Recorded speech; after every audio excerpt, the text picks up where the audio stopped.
Hello friends, हाजिर हैं आज हम ऑटोमेशन बेसिक्स के दूसरे सेशन में, जिसमें हम लोग डिस्कस करेंगे impacts of automation and classification of automation.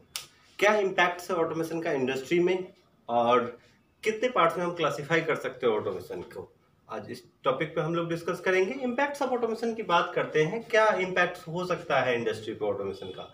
क्या ऑटोमेशन के पहले क्या चीज़ें नहीं होती थी जो आजकल ऑटोमेशन आ जाने के बाद क्या फर्क पड़ा है इंडस्ट्री पे, वो सारी चीजें डिस्कस करेंगे। ऑटोमेशन इम्पैक्ट की बात करते हैं, कुछ पॉजिटिव इम्पैक्ट्स होते हैं, कुछ नेगेटिव इम्पैक्ट्स होते हैं।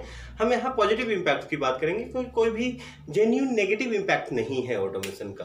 तो पॉजिटिव इम्पैक्ट की जब बात करें तो सबसे पहला इम्पैक्ट जो ऑटोमेशन का है इंडस्ट्री के ऊपर, जो इम्पैक्ट आया है वो है कि ऑटोमेशन जैसे ही हम इस्तेमाल करते हैं, ऑटोमेशन के थ्रू जैसे ही हम जाते हैं इंडस्ट्री में, क्या होता है कि प्रोडक्टिविटी बढ़ जाती है प्लांट की। क्या होता है? प्रोडक्टिविटी प्लांट की इंक्रीज हो जाती है, इंप्रूव हो जाती है। कैसे हो जाती है? क्योंकि यहाँ काफी सारे ऐसे टूल्स यूज होते हैं जो एफिशिएंसी बढ़ा देते हैं प्लांट की। जैसे आपका VFD है, ये किसी भी मोटर की एफिशिएंसी को 170% से ऊपर बढ़ा देता है। जो रिस्पॉन्स टाइम होते हैं ऑटोमेशन टूल्स यूज करने में, वो माइक्रो सेकंड्स में होते हैं। इससे क्या फायदा होता है कि प्लांट की प्रोडक्टिविटी बढ़ जाती है। क्यों? क्योंकि बिना मोटर के तो प्लांट चल नहीं सकता, बिना मोटर से रिलेटेड डिवाइसेस के थ्रू तो प्लांट रन कर नहीं सकता। और अगर मोटर के बिना प्लांट नहीं रन कर सकता है, मोटर की एफिशिएंसी अगर मैं बढ़ा दूं 170 to 180%, तो क्या होगा कि प्रोडक्टिविटी प्लांट की इंक्रीज हो जाएगी, इंप्रूव हो जाएगी।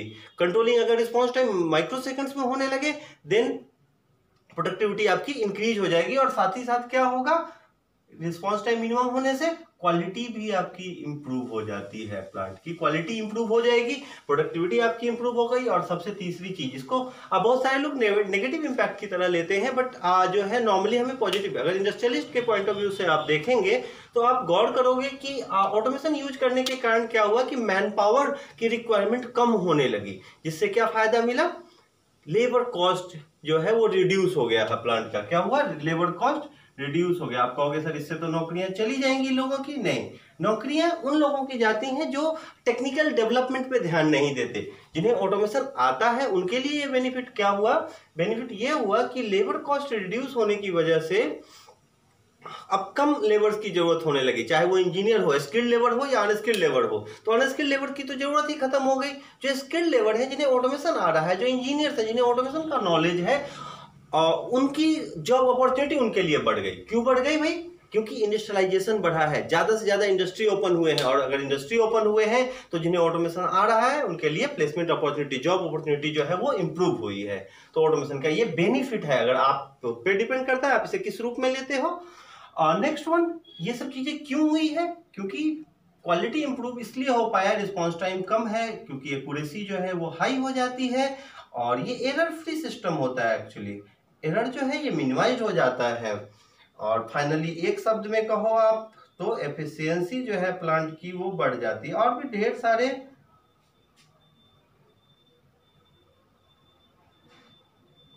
सारे इंपैक्ट्स हैं, but these are the major impacts. जिसके कारण अब क्या फायदा हुआ कि प्रोडक्टिविटी आपकी इंप्रूव हो गई, क्वालिटी इंप्रूव हो गई और लेबर कॉस्ट कम हो गया।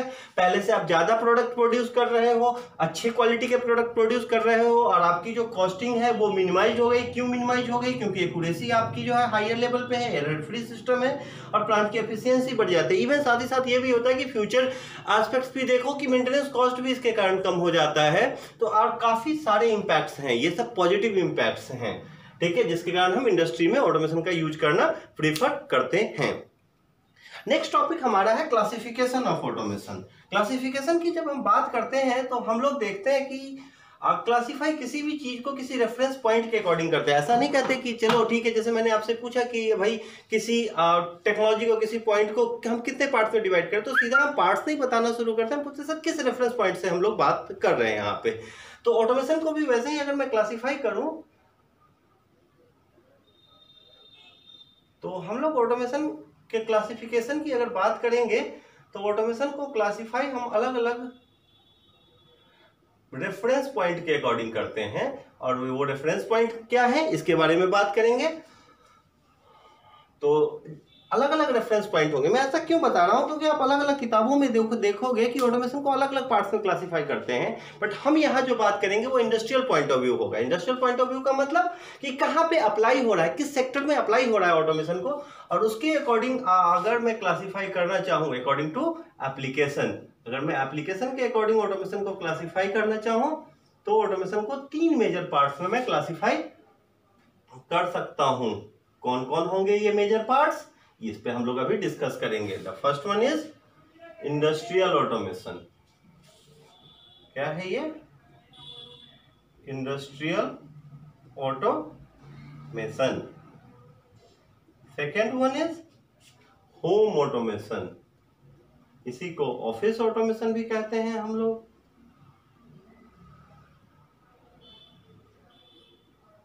एंड थर्ड वन इज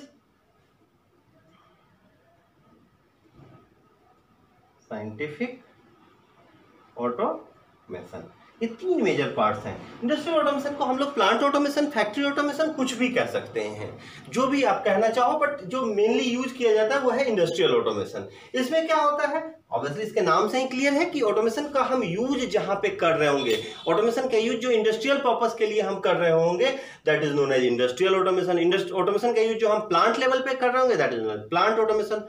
ठीक है, तो अब किसी ने पूछा कि ठीक है किस इंडस्ट्री में कर रहे होंगे, दुनिया में ऐसी कोई इंडस्ट्री नहीं जहां ऑटोमेशन का यूज नहीं हो सकता है। तो नॉर्मली इंटरव्यूज में आपसे पूछे जाएंगे कि आज just give some applications of industrial automation, तो वहां पे हम क्लियर करेंगे कि automation can be used everywhere in every industry, किसी भी इंडस्ट्री में इसका यूज हो सकता है। But these are the major examples जो हम आपको अभी यहाँ पे हम लोग डिस्कस करने वाले हैं। बट इसके अलावा ऐसा नहीं कि किसी इंडस्ट्री की बात करो तो वहां ऑटोमेशन यूज नहीं होगा। मेजर एग्जांपल कौन होंगे, जहां पे सिचुएशन, जहां पे प्रोसेस क्रिटिकल है, सुपर क्रिटिकल प्रोसेसेस एग्जीक्यूट हो रहे होंगे, वहां पे ऑटोमेशन का होना मैंडेटरी होता है, बिना इसके काम नहीं हो सकता। जैसे आपके पावर प्लांट, जैसे आपका रिफाइनरी, कोई भी ड्रग रिफाइनरी हो, आपका गैस रिफाइनरी हो या ऑयल रिफाइनरी हो, किसी भी हैवी मशीनरी प्लांट मींस आप किसी भी मैन्युफैक्चरिंग प्लांट में आप जाओगे तो आपको ऑटोमेशन वहां यूज होगा ही होगा, क्योंकि हैवी मशीन्स हैं। किसी भी प्रोडक्शन प्लांट में आप जाओगे तो वहां पे ऑटोमेशन यूज होता ही होता है। ये मेजर एप्लीकेशंस हैं जहां हाईली रिएक्टिव केमिकल्स यूज होते हैं, केमिकल प्लांट, प्लास्टिक इंडस्ट्री, इन सब जगहों पे ऑटोमेशन यूज होता ही होता है। तो ये आपके ऑटोमेशन के मेजर एप्लीकेशंस हैं। अब आते हैं होम ऑटोमेशन। तो होम ऑटोमेशन, ऑफिस ऑटोमेशन, इसी को बिल्डिंग ऑटोमेशन भी कहते हैं कुछ लोग। ये क्या है ऑटोमेशन? ये ऑटोमेशन के वो पार्ट्स हैं, ऑटोमेशन का वो क्लासिफिकेशन है जिसका यूज हम अपने डेली लाइफ में करते हैं। डेली लाइफ जैसे आप डेली लाइफ में काफी सारी चीजें देखते हो, जैसे आप लिफ्ट देखते हो, आप ट्रैफिक लाइट देखते हो, आप स्ट्रीट लाइट देखते हो, आप ऑटोमेटिक डोर्स देखते हो, आप मेट्रो से जाते हो तो आप देखते हो गेट ओपन होता है, आप अंदर जाते हो गेट क्लोज हो जाता है, फिर आप अगली जगह अगले स्टेशन पे जैसे जाते हो गेट ओपन होता है, आप बाहर आते हो। ये सब जो प्रोसेसेज हैं ये रिक्वायर्ड आउटपुट को गेन करते हैं, ये सब आपके क्या है, होम ऑटोमेशन के एग्जांपल्स हैं। जैसे क्या हुआ इसका, लिफ्ट, एलिवेटर बोलते हैं इसे, एस्केलेटर्स, आपका ट्रैफिक लाइट कंट्रोल, पहले ये मैनुअली होता था, आजकल ये ऑटोमेटिक होने लगा है। आपका street light control,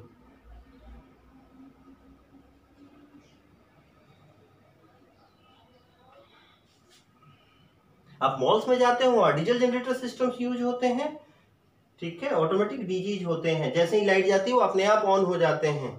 automatic doors,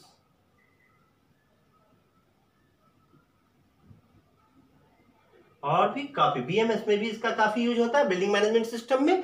तो ये आपका होम ऑटोमेशन है, ऑफिस ऑटोमेशन है।